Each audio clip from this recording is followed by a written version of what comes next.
I'd like to introduce our closing keynote speaker, Jason Burt. Jason is with the Department of Homeland Security's Cybersecurity Division called CISA. Jason, welcome to the summit. Thank you, Bradford. Hi, ladies and gentlemen. My name is Jason Burt. I'm a cybersecurity advisor for CISA, the Cybersecurity and Infrastructure Security Agency. If you're not familiar with CISA, we are a very new organization stood up in 2018 underneath the Department of Homeland Security. We are comprised of 4 separate divisions, all working together under one common mission. Cybersecurity, which is what I'm a part of, our National Risk Management Center. They gather the risk from across the nation in order to make better decisions for both physical and cybersecurity. We have Emergency Communications Division and our Infrastructure Security Division as well that focuses on that physical security. As I mentioned, all 4 divisions within CISA have one primary mission and vision,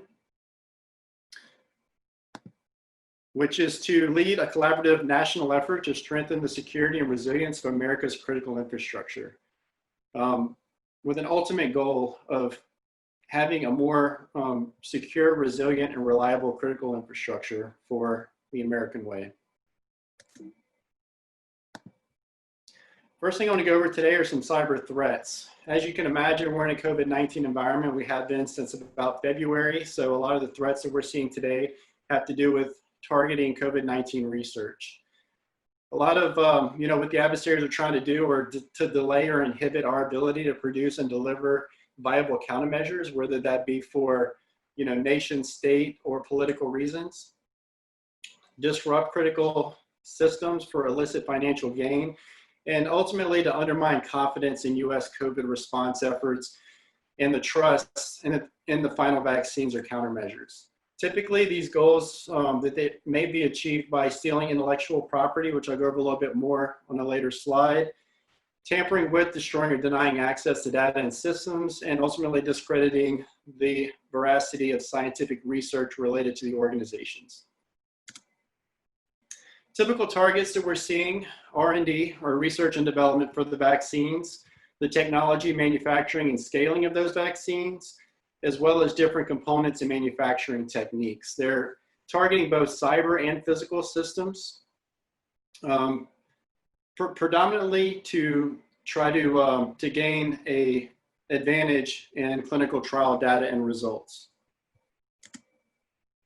Few target organizations that we're seeing: academic institutions and labs, biological facilities, pharmaceutical companies, pretty much across the gambit from doing the research to development to delivery and supply of the vaccines. As you probably already know, our typical advanced threat actors is going to be your China, North Korea, Russia. They have each threat actor has a myriad of different capabilities. Fortunately, they don't typically work together, but independently, they are very effective.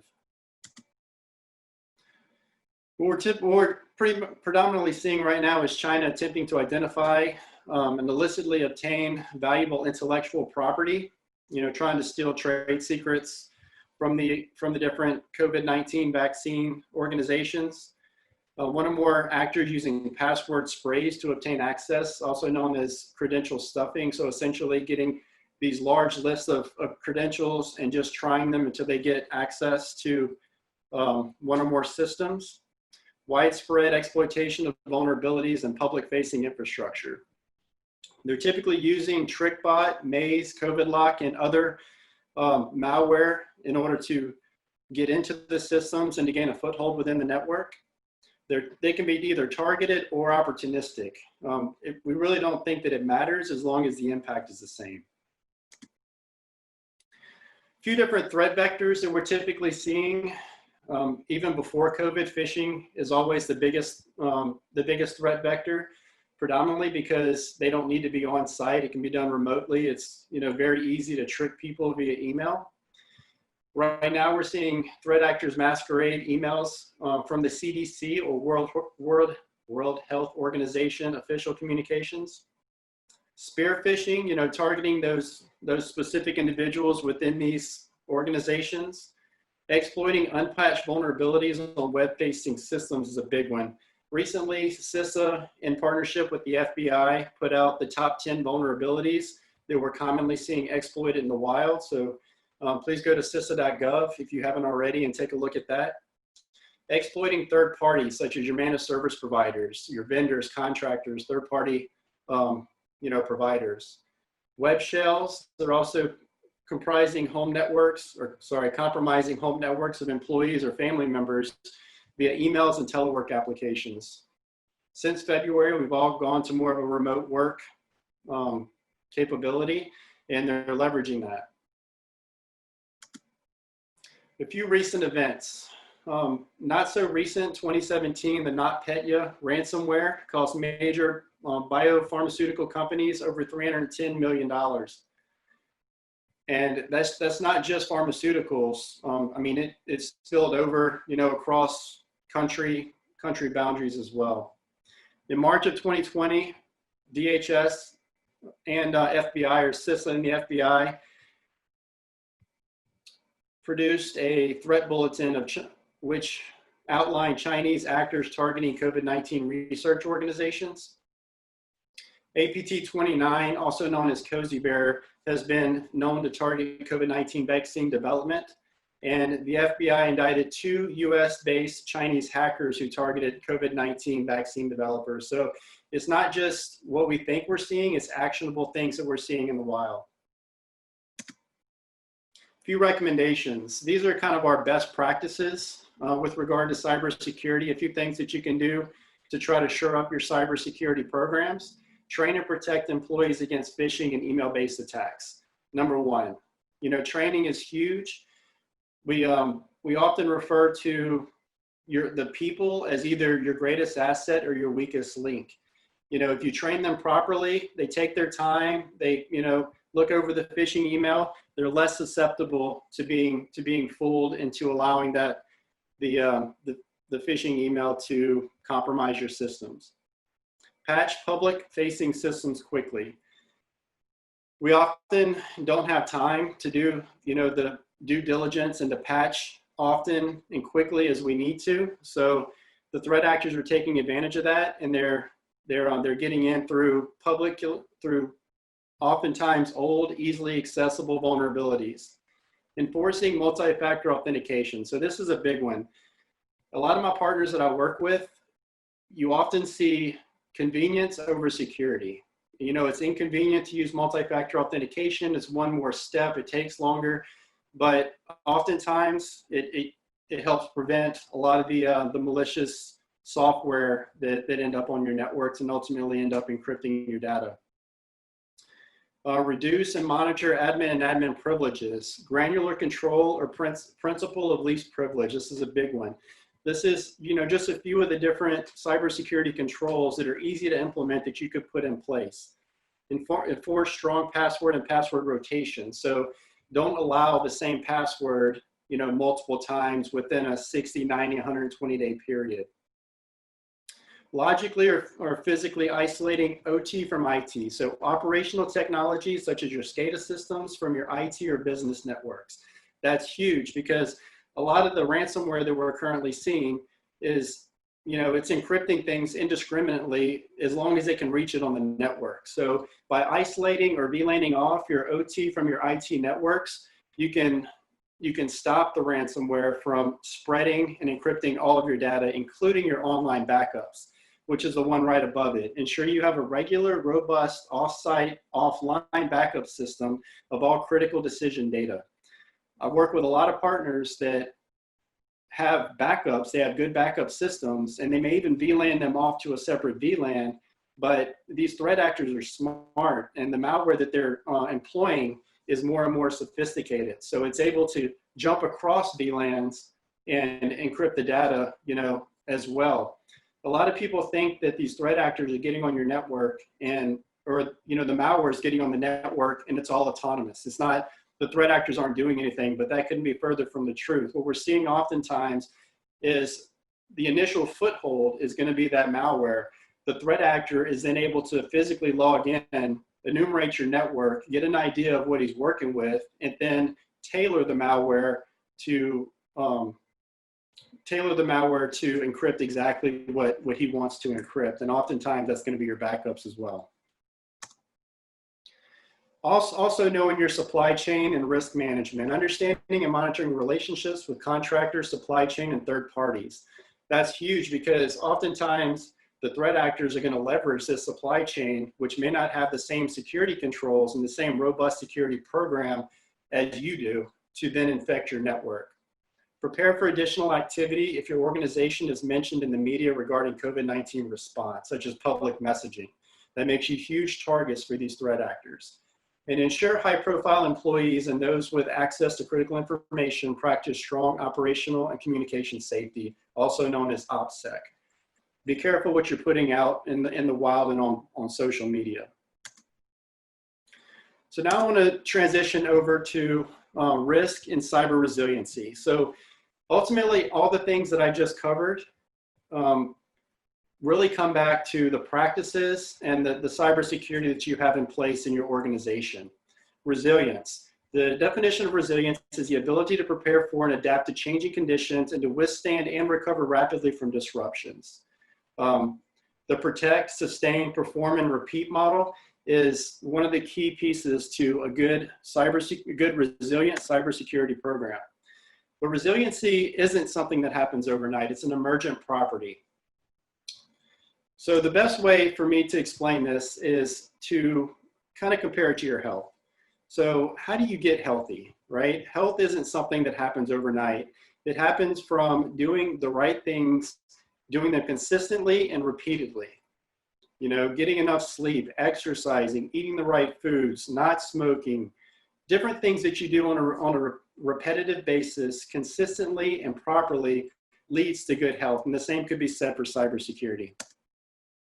So operational resilience and practice, you know, just the things that we do in day to day to ensure that we have good, resilient, operational cybersecurity. Identifying and mitigating risk. Don't take unnecessary risk. Planning and managing vulnerabilities and incidents. Performing service continuity processes and planning. Managing the IT operations appropriately. Working with external partners. All things that we may take for granted, but all very important to a good, resilient cybersecurity program. So this framework was modeled off of a huge Fortune 500 bank. And we think it's a good framework to follow for a good resilient cybersecurity program. First, identify services. Identify and prioritize your critical services. Then create an asset inventory. You don't know what to protect if you don't know what you have.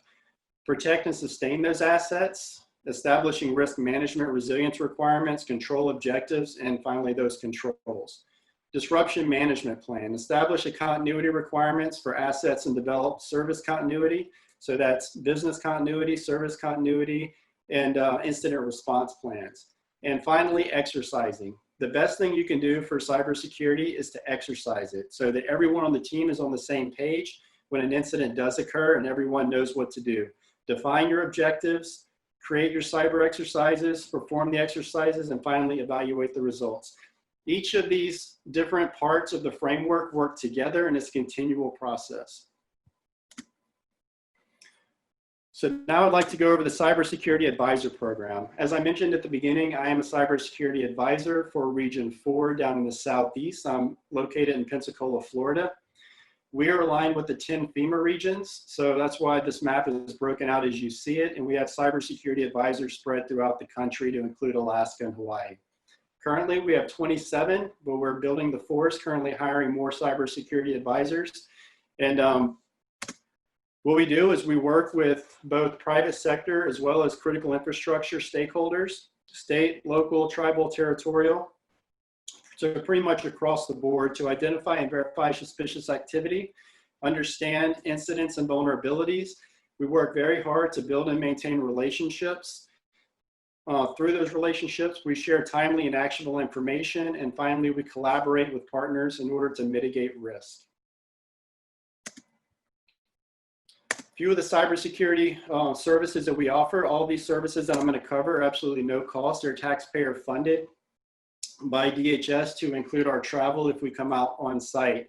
With the COVID environment, we're currently working more and more remotely, but as that, as the travel restrictions start to lift, we do prefer to come out on site and facilitate on these 3 assessments that I'm about to cover. The first assessment is a cyber resilience review. So this is a very in-depth assessment which covers all 10 domains of cybersecurity, which I'll cover in a later slide. It can be either CSA facilitated or self-administered. So we have a PDF version of this that we could send you if you prefer to go through all the questions and answer them yourself. However, I recommend that you take part in the CSA facilitated because it is a lot of questions that cover all 10 domains of cybersecurity, and the questions can be interpreted many different ways. So in this assessment, what we focus on are your 4 basic asset types: your people, your information, your technology, and your facilities. We look at those asset types, how they feed into your operations, and ultimately into your mission, help you, accomplish your mission. These are the 10 different domains that we cover during the cyber resilience review. We look at your asset management, configuration and change management. We go over your controls, such as your cybersecurity controls that I covered a little bit earlier, external dependency management, incident management, all the way down to your vulnerability management program. So as I mentioned, this is a very in-depth assessment. It takes approximately 4 to 6 hours to complete. It goes over all of your different domains for your cybersecurity program. What you get out of this assessment is maturity indicator levels. Essentially, we're going to look at how your organization compares to like-size organizations of size and budget. We're not going to compare you with, this huge organization or this small organization. We're going to compare your numbers with other organizations, and we're going to tell you how you rack and stack compared to those organizations. So at a maturity indicator level 0, practices that you're currently performing may be incomplete. What you want to do is you want to work towards these higher maturity indicator levels by completing some of these options for consideration that we give you at the end of this assessment. At the maturity indicator level 1, your practices are considered performed. And then when you get up into the 3, 4, and 5 levels, your practices become more defined, measured, and governed. Ultimately, what this leads to is consistent results over time, results which are retained during times of stress. So if you have a cyber incident, it's going to be very stressful. If you have these processes and procedures in place, it'll make it more bearable. This is what an example report will be that you receive out of the cyber resilience review. As I mentioned, it gives you the average of what you scored compared to like-size organizations of size and budget. It also gives you, graphical representation of all the questions and answers that you provide. And then on the right side, it shows you the options for consideration for each and every question. All 3 of these assessments are based off of the NIST cybersecurity framework. The next one is going to be external dependency management. So you may have noticed that this assessment is one of the 10 domains that we go over in the cyber resilience review. However, more and more organizations are starting to outsource or rely heavily on third-party contractors and vendors. So CISA determined that we needed an assessment in and of itself. So this assessment is, it's a smaller, more digestible assessment. It's only about an hour to hour and a half to complete. And it goes over how you enter into, form, and maintain relationships with third-party contractors and vendors. Again, at the end of this assessment, you'd receive a report very similar to the CRR. It would go over each and every question that we ask. It will give you options for consideration based off of industry standard best practices or the NIST cybersecurity framework. Last but not least, we have the cyber infrastructure survey. This is a more technical assessment in that it goes over your critical business service and the cybersecurity controls and control objectives that you have around that service. What you'll receive out of this assessment is an interactive dashboard. As you can see here, you can see kind of the different areas that we cover: incident response, your dependencies, your cybersecurity controls, cybersecurity management. And it allows you to kind of play with the numbers to determine where you kind of get the best bang for your buck. So if you spend time and resources in one area versus another, it'll kind of move these bar graphs and show you how your cybersecurity posture will increase either way. But this particular assessment predominantly focuses on control. So the control may be that you want trustworthy individuals working for your organization. That may be a control objective. A control for that would be background checks, whether it's initial, periodic, you know, down to different controls for multi-factor authentication, password complexity, password reuse, just a lot of different technical controls that you may want to consider implementing into your cybersecurity program. This chart right here kind of gives you a graphical representation of all the services that we have to offer at CISA. This red line kind of delineates between the strategic or 30,000-foot view assessments and the more tactical or technical assessments. So I've already went over the top three. The fourth one is a cyber evaluations tool. It's a kind of a self-help tool that you can download free of charge. It's been open sourced. It was developed by Idaho National Labs in conjunction with DHS, and it's available on GitHub. The ones below it, the phishing campaign assessment, the vulnerability scanning hygiene, validated architecture design review, and the risk and vulnerability assessment. These assessments are more technical or hands-on, and they are performed by our National Cybersecurity Assessments Team, also known as NCATS. So the phishing campaign assessment is going to be a 6-week campaign whereby our NCATS team works with your organization to tailor phishing emails specific to your organization.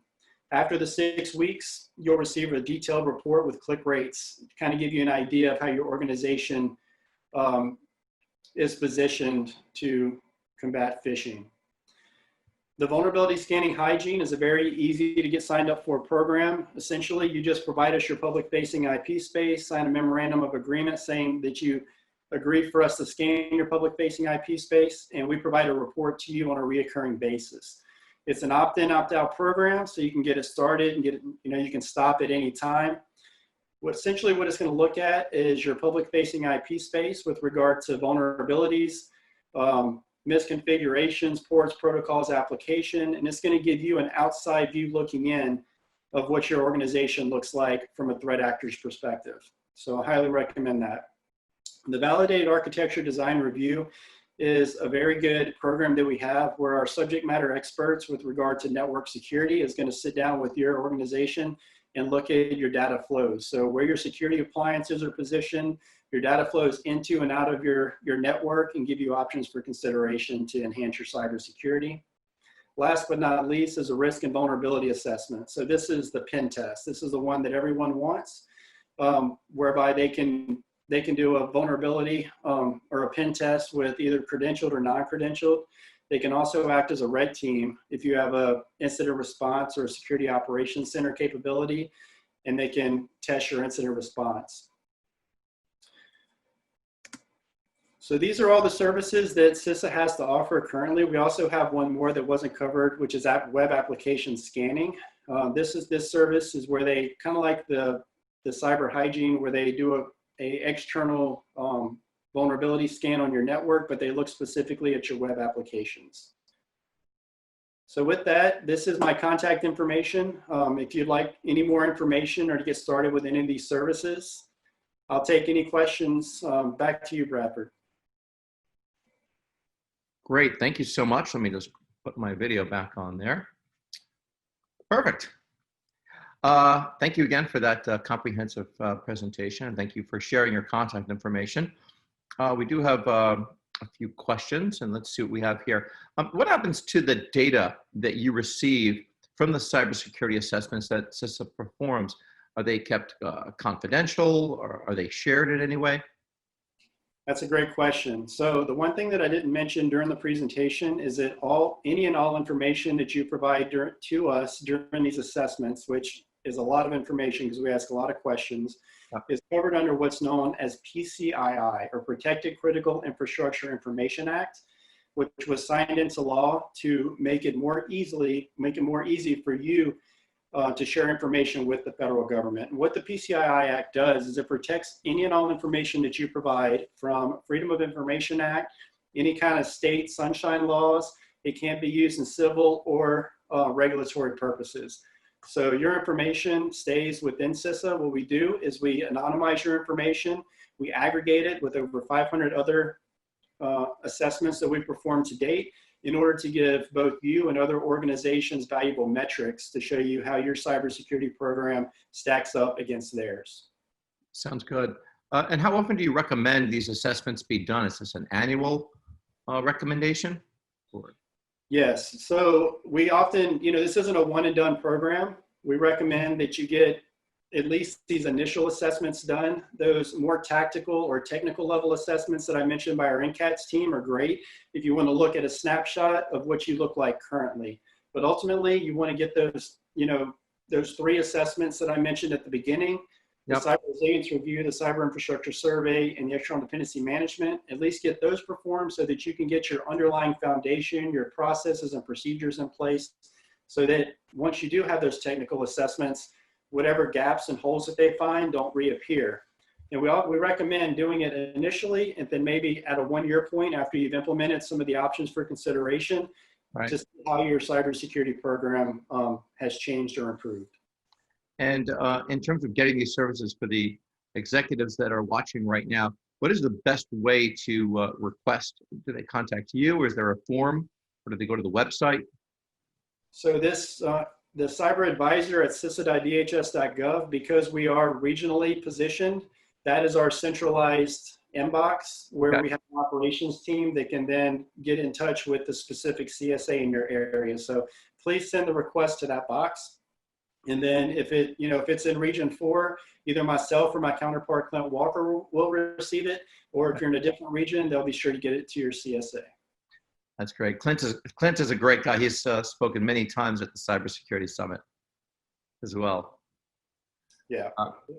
Let's see. And last question, what is the wait time for receiving an assessment once it's requested? When Clint had spoke at one of our last events, he said there was a bit of a time to wait because so many people want to utilize these complimentary services, or they're not free. They've already been paid for, but there's no additional costs. So what is the wait time these days? Exactly. So that's a great question as well. So the three strategic level assessments that I personally perform, I have better control over. The NCATS assessment, the cyber hygiene, is very easy to get signed up for. We can get that started in as little as a week to 2 weeks because it's an automated and scalable process. And so that just requires a service request form to be filled out. As far as the other ones, like the phishing campaign, the penetration test, things like that, those types of assessments go into what's known as a scheduling pool. And, they're rack and stack based off of priority. As I'm sure you're aware, this year is election year, so election security is a priority this year. But after November, everything will get rack and stack based off of priority and first in, first out, essentially.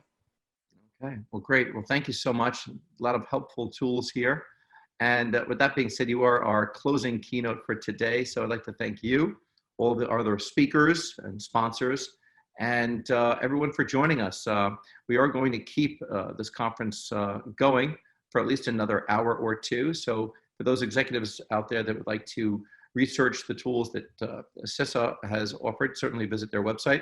And for the tools that are within our sponsors realm, please visit the virtual exhibition area where you can test drive some of those cutting edge solutions and see if they are right for your company. And of course, by stopping by each of our sponsors' booths, you'll also get a chance to win an Amazon gift card worth $100. So some good stuff here. And you can also visit the social lounge as well, where you can network live with fellow business leaders. Jason, again, thank you so much for joining us, and thank you all that are watching for joining us today, and hope you, all of you, have taken away some good tools here that you can learn for, basically the protection of the rise in cybercrime, especially these days. So again, my name is Bradford Rand, founder of the Cybersecurity Summit, and I'm signing off right now. And Jason, again, thank you so much for your service to our country. Thanks for having me. You got it. Take care.